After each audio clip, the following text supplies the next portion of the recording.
ever heard your voice get 2 octaves higher in a meeting? Or watch yourself type an email and delete one sentence 5 times because it sounded too much like you? Exactly. Welcome to February. Work like yourself. This month is all around authenticity and personal branding, and we're doing it in our Work Bestie way. Which means we are not doing it alone. We are building it in relationship. Because being yourself at work becomes easier when someone else sees and loves you, the real you. Work Bestie community. This is our February commitment. We don't punish honesty. We reward it with safety. And we don't ask for perfection, we ask for alignment. By the end of this month, we're going to have a language for who you are, how you show up, and how you talk about it with yourself without feeling fake. Hi, I'm Claude. And I'm Jess. We are corporate employees by day, entrepreneurs by night, and work besties for life. Join us as we explore how work besties lift each other up, laugh through the chaos, and thrive together in every industry. Work Besties! Welcome back, Work Besties. We're here to talk about authenticity. And authenticity to us is consistency between your values and your behaviors. Yeah, it's something that we have to be careful with. It's not a personality dump. It's not like coming to the office and, hey, here's my drama in a team meeting. Can you imagine? It's, hey, this is how I operate. Right. So it's not oversharing, being brutally honest. This is a big one. And unfiltered everything. We still need to be polite. It's not necessarily disguising the real you, but finding ways to be the real you without maybe leaning into too much. I think it'd be like what we talked about before. It's about how and who you are on LinkedIn versus how and who you are maybe on Instagram. Facebook. Or Instagram. Facebook. You don't even use Facebook. I know, we're not even on Facebook. I am so surprised you're saying Facebook. You always say, I hate Facebook. I know. What do you want to say? What was MySpace where you're at? Please don't be like MySpace. All right. Anyway, yeah. We don't want to make this feel like this is shaming anyone, because we understand everybody has different approaches at work, and we're not suggesting that you have to wear a mask or you need to be fake, but you do need to find that middle road. Exactly, like masking, right? You need to be yourself still, but polite. At the end of the day, that's what it is. We're still in a society. Right. And masking is often, a safety strategy. We just want to say how to unmask a little bit. In authentic ways, hence our theme, authenticity. So this month isn't necessarily be fully who you are everywhere all the time. It's a little bit more about understanding how to leverage that in the places that matter. Let's think about it. We think that there are 2 versions of authenticity, right? The corporate authenticity and the creative authenticity. They are both very real, but also different. Think about corporate authenticity as how and where you want to show up on LinkedIn. So corporate authenticity is I communicate clearly. I am very clear on my boundaries of what I stand for and what I will do. I keep my promises. It's less about revealing maybe who you are and more about how you reliably show up. So think about things like, do my actions match what I say are my values? An example would be if you value calm, but you respond to everything like it's on fire, that's a misalignment. And your work bestie can lovingly tell you, hey, you're totally spiraling right now, come back. And Correct. Meanwhile, the creative authenticity is more like your voice, your point of view. That's the difference between posting nonstop versus posting what's true for you and how you feel. Think about this one as what topics do you keep coming back to, or that people keep coming to you about? What do you refuse to pretend about? How do you show up? I have to say that creative authenticity, you still have to keep your promises, right? That's why I don't really understand. It's the combination of how you reveal it and what you reveal, but the reliability of showing up really truly matters, right? Like if you're gonna sit there on Instagram and say I'm plan to post pictures of me in my outfits every single day and you don't do it, it's not make or break. But if you're on LinkedIn and you say check back every Wednesday for the Work Besties notes of the week, which shout out to us, we are starting to do that, then you want to consistently provide that because now people are expecting and purposely going on to find that. I think the consistency on your social element, while nice, people aren't consuming content in that way, right? Okay. I get that. But you can still have corporate authenticity with your voice, right? Your personal brand is an overlap of both. It's going to be the values and it's going to be how people can count on you, as well as that communication style, that voice that sounds like you. Okay. So it's a combination. No one's saying only do one or the other. We're just saying in certain aspects, you may have to lean in heavier on the corporate side of things versus the creative side of things. At the end of the day, you really want you to be shown through. So that authenticity. And it really comes back to how everybody fosters relationships. And if you think about your work bestie, that is usually often that first safe place or person at work you discuss things with that can help you think about how to bring to life your voice.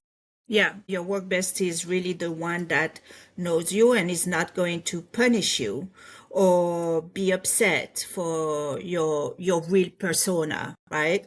So we came up with 3 work besties safety signals or ways of expressing how a work bestie can make you feel safer, right? So the first one is reflect you back kindly, like that's so you, blah, blah, blah.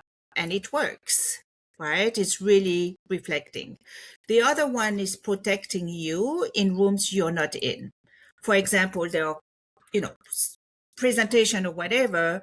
It's really just did that because she's consistent, not difficult. It's really having her back or his back when they are not there. And I have to say that people actually appreciate that because that is really your real you and you really stand for who you are and who is around you. And then the other one is telling you the truth without shaming you.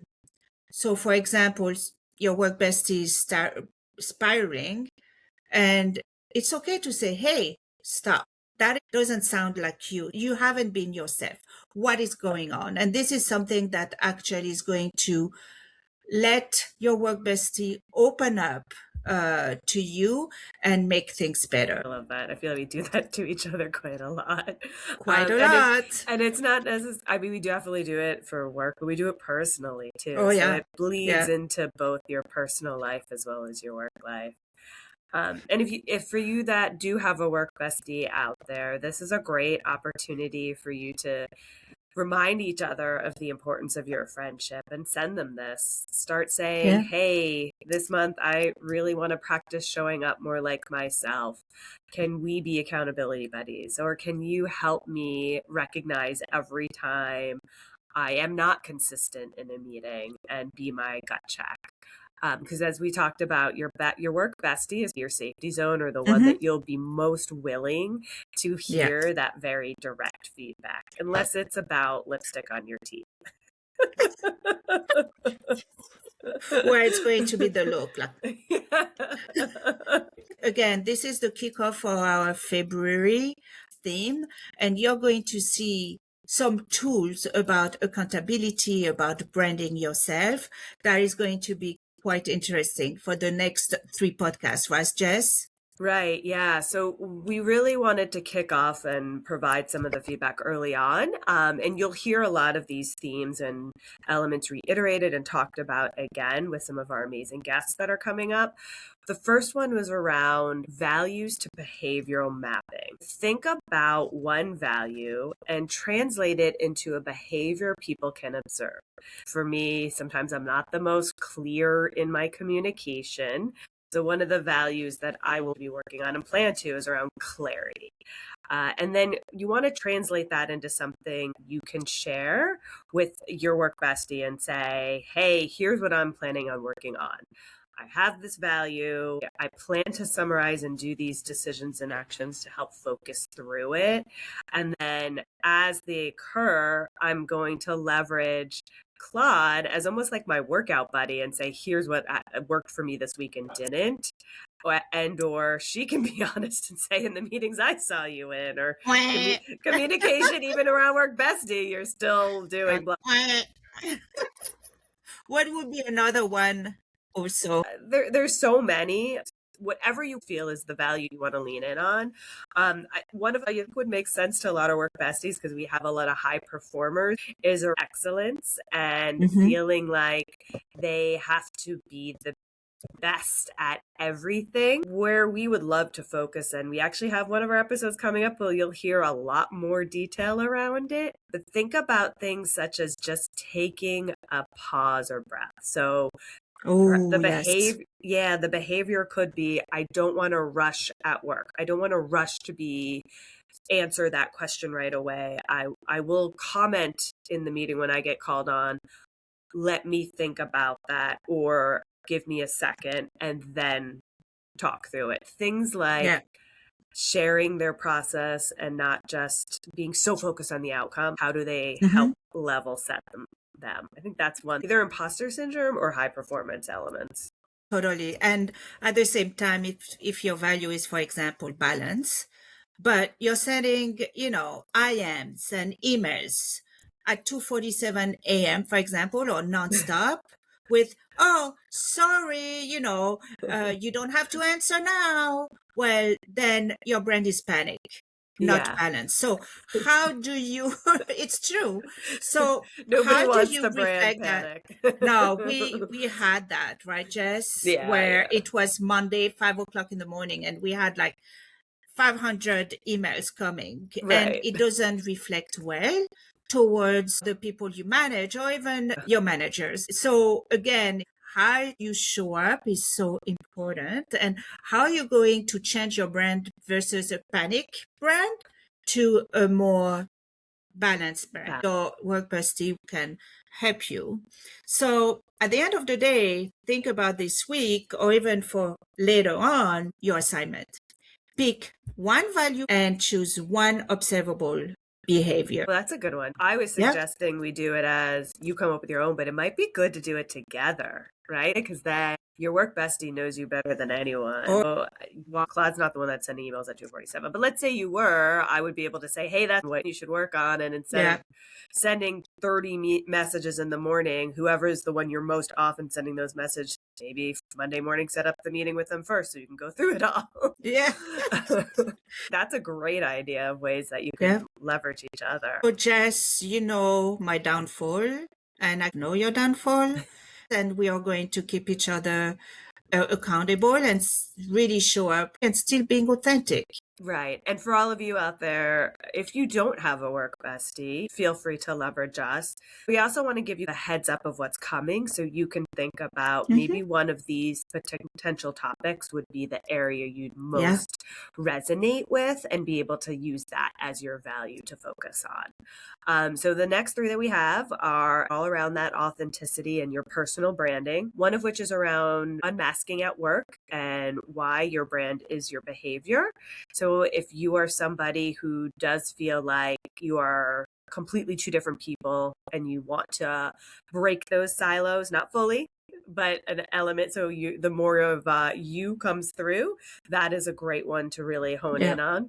The second one is authentic influence, which is really about boundaries that protect your brand, right? So how to show up while pushing back and not really hurting your brand. And then the last one is around how to stay you while you grow. So a lot of us, that's a good one.